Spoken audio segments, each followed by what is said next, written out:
Hey you lot, and welcome to News You Might Have Missed. I'm your host Tom Lord, and on this show we look at a mighty mix of eclectic excerpts from tabloids, news outlets and blogs based around the globe. On today's show we've got Woman Not Alive Enough for a Pension, Where's Wally with Asylum Seekers, The Clap is Everywhere, Prison for Watching Soap Operas, Vlad the Fish and Chip Shop Ruiner, No Netflix on your Apple headset, Cookie banners are annoying to the surprise of no one, serial scran and ran suspect finally caught by the bill, Madonna sued for being late, American Airlines being stingy, police chief sacked for saucy Snapchats, Google tracking you after it pinky promised it wouldn't, Dutch Valet enacts finders keepers losers weepers, man locked in plain toilet for over an hour. But today we start with the first article, which is that German fruit and veg is only slightly contaminated with pesticides.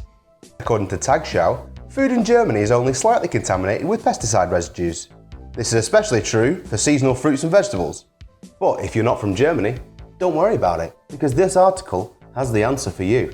Products from outside of Germany are significantly more contaminated than in Germany. If you like your food not contaminated, perhaps don't buy them from the shops. The moral of the story is, probably grow your own food, get an allotment, live in the woods, hide from society.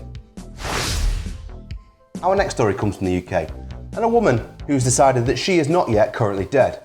However, a pension provider seems to think the opposite. According to this article from The Guardian, a retired teacher has had her pension payment stopped 4 times because her pension provider repeatedly refuses to accept that she is not dead.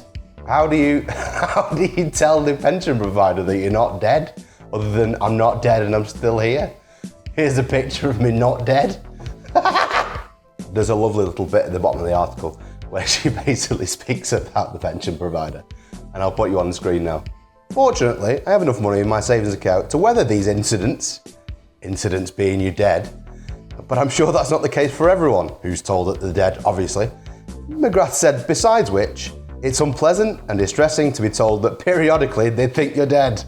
Mrs. McGrath, I really do hope you get sorted and manage to convince them that you are not dead. Our next story comes from the UK government, where apparently they've lost 56,000 people. According to this article from the BBC, in a letter to MPs, ministers said they remained in the UK, the asylum seekers that is, and the department was urgently trying to re-establish contact with them. So they're ringing them up going, hello, are you the asylum seeker? And the people on the end of the phone are obviously going, no, that's not me. I am someone else. Oh, okay then.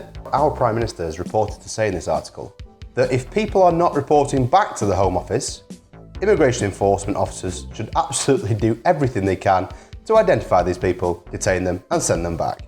Whatever absolutely everything they can is, we're still yet to find out. If you know, pop us a comment down below. In our next article, almost every single council area has seen a rise in gonorrhea. According to this article, almost every council area in England and Wales has seen a rise in gonorrhea diagnoses. There's also been an increase in chlamydia diagnoses in 36% of council areas. Quite what that's down to is probably a mystery. Although from my view, it's probably people you pick up at 3 o'clock in the morning from a crap nightclub. In our next story, 2 teenage boys have been sentenced to 12 years hard labour for watching Korean dramas. Rare footage obtained by the BBC shows North Korea publicly sentencing 2 teenage boys for 12 years of hard labour for watching K-dramas. According to this article by the BBC, who obtained some rare footage, the boys were not deeply reflecting enough on their mistakes. Someone who's well versed in North Korean criminal politics said, if you get caught watching an American drama, you get away with a bribe. But if you watch Korean drama, you get shot. I suppose on balance then, getting 12 years hard labour is infinitely better than being shot in the face. Vladimir Putin's back in the news, not for the reasons that we all expect, with the whole Ukrainian situation, and perhaps with the worst thing he's done yet.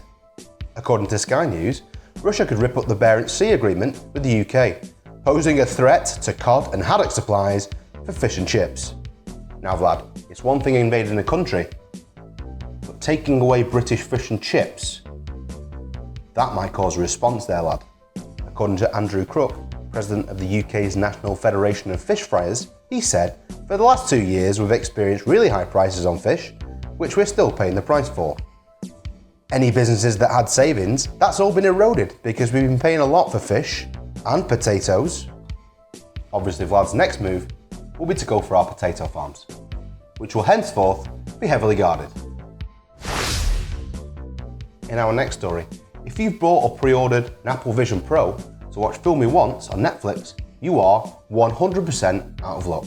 According to this article from Tweakers, the Vision Pro headset will not have apps for YouTube, Spotify and Netflix on release, but it will come with Disney Plus and Amazon Prime. Perhaps Netflix, Spotify and YouTube will come along in the future, perhaps for an absolutely extortionate upgrade fee, like thousands upon thousands of pounds. The Vision Pro will appear in the American market in early February. It's not yet known when paupers like us will be able to hand over thousands upon thousands of pounds for some ski goggles. In our next story, the European Union has finally decided that the banners that appear on every single website ever that annoy the hell out of you are annoying.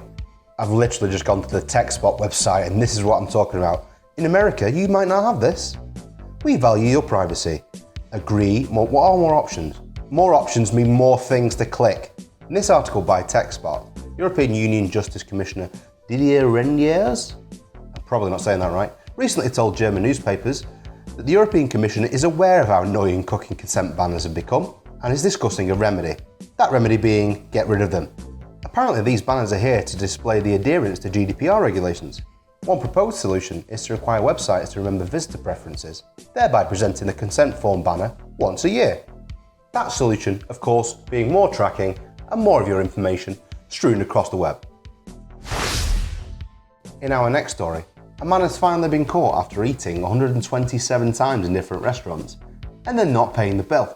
According to NOS News, a 58-year-old man from Delft was caught last weekend when he tried to find a creative way to avoid paying his bill at a restaurant. The man turned out to have not paid 127 times in recent years after eating and drinking in restaurants. It appears from this article that the gist is he would feign an illness and then be taken off to hospital. Apparently on this particular occasion, the man ate himself silly, drank himself into oblivion, and then feigned a stroke. According to the article, however, the ambulance staff did not trust it and announced they would not take the man to hospital. They also reported to the catering business that the man refused to pay his bill. The restaurant then called the police. Remember kids, being notorious isn't just an outlook, it's a state of mind. Madonna's in the news again, being one of the Queen of Pops, and a general diva is being sued in the US for being late. Apparently she started those concerts at 10:30, but the advertised start time was 8:30, and according to those men, this is false advertising. The men claim that people had to get up in the morning for work the next day, and so they suffered damage. Also, the options for getting home were limited because of the time of the end of the concert. The men don't want too much really, they just want a refund for the concert tickets. But if they get the money back for their concert tickets, I want my money back for every concert I've ever been to. American Airlines are getting rid of all first-class seats on cross-country flights. According to an article from View from the Wing, American Airlines is ending its first-class product over the next few years. Apparently they're swapping all first-class seats, nice, for business-class seats, less nice. The main problem with this downgrade is they'll be removing seatback entertainment screens for poverty class. More of those seats will be without extra legroom, they'll have even less legroom than today, and they're even removing a galley, so people won't be fed as much either. Some vicious, completely unsubstantiated rumours also say that passengers will soon have to just grab onto the side of the wing and hope for the best.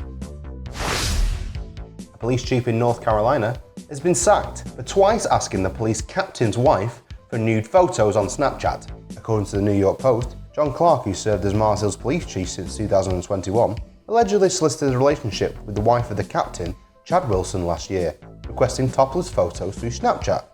Apparently the woman did not comply with the police chief's request, instead showing them to her husband, who was not particularly pleased. It's not all bad though.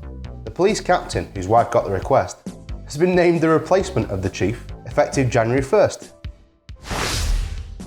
Did you know Google Chrome is still tracking you when it's in private mode? According to this article from Wired, Google is updating the warning on Chrome's incognito mode to make it clear that Google and websites run by other companies can still collect your data in the browser's semi-private mode. The new warning is said to say you've gone incognito. Others who use this device won't see your activity, so you can browse more privately. To turn that new warning into plain English, it means that your girlfriend won't see what porn you watch, but everyone else will. In our next story, a man dropped his car off with what he thought was an airport meet and greet. Unfortunately, it turned out to be car thieves. According to new.nl, the 50-year-old businessman often used the parking service at the airport. He received a call from a parking attendant who had his personal details, name, license plate, type of car and journey, and in a second conversation, the man agreed a time slot. He handed it over to the man, but when he came back from his journey, it was never returned. The GPS data for the car showed it driving through a nearby town, to which it's not been seen since. If you see such a black Range Rover, ring me. A man was locked in a plane toilet for over an hour as they couldn't find a way to get it open. The man was flying aboard SpiceJet from a flight from Mumbai to Bengaluru, typically a 105-minute journey, when he got stuck inside the tiny lavatory. He was rescued Tuesday morning after the flight landed in Bengaluru. SpiceJet has issued an apology, saying it regretted the inconvenience caused to the passenger. According to this article by the BBC, the official added that the crew, which had been responding to the man's distress calls, tried opening the door multiple times. An air hostess then slipped a note to the passenger requesting him not to panic. She followed that by saying, "Sir, we tried our best to open the door. Do not panic, we're landing in a few minutes. Please close the commode lid and sit on it and secure yourself." So you're sat on the toilet coming in for a land. SpiceJet have of course apologised and given the man a full refund. Thanks very much for watching. Please like, subscribe and comment if you fancy. If you also have any daft news from around the world, please get in contact. We'd love to see it.